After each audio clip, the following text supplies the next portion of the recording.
ಮಹಾರಾಷ್ಟ್ರ ಭಾಗದಲ್ಲಿ ಸುರಿಯುತ್ತಿರುವ ಧಾರಾಕಾರ ಮಳೆಯಿಂದಾಗಿ ಬಾಗಲಕೋಟೆ ಜಿಲ್ಲೆಯ ಜಮಖಂಡಿಯ ಕೃಷ್ಣಾ ನದಿಗೆ ಅಪಾರ ಪ್ರಮಾಣದ ನೀರು ಹರಿದು ಬರ್ತಾ ಇದ್ದು, ಜಮಖಂಡಿ ತಾಲೂಕಿನ ಶ್ರಮಬಿಂದು ಸಾಗರಕ್ಕೆ ಕೃಷ್ಣಾ ನದಿಯ ನೀರು ಬಂದು ತಲುಪಿದೆ.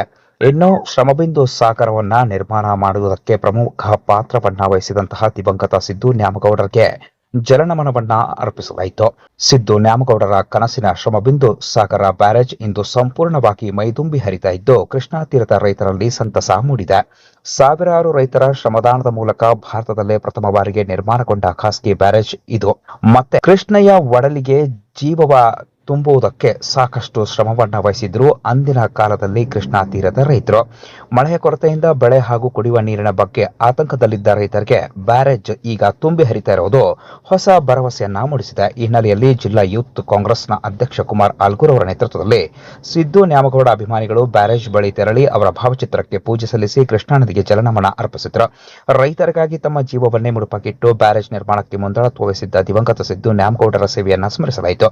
ಈ ಸಂದರ್ಭದಲ್ಲಿ ವಿಶಾಲ್ ತೇಲಿ, ಕಿರಣ್, ಆರ್ಪಿಎಸ್, ಹನೀಫ್ ಮುಲ್ಲಾ, ಮಂಜುನಾಥ್ ತುಪ್ಪದ್, ಮಹೇಶ್ ಸುತಾರ್, ಮಲ್ಲಪ್ಪ ಪಾಟೀಲ್ ಸೇರಿದಂತೆ ರೈತ ಮುಖಂಡರು ಹಾಗೂ ಯುವಕರು ಭಾಗಿಯಾಗಿದ್ದರು.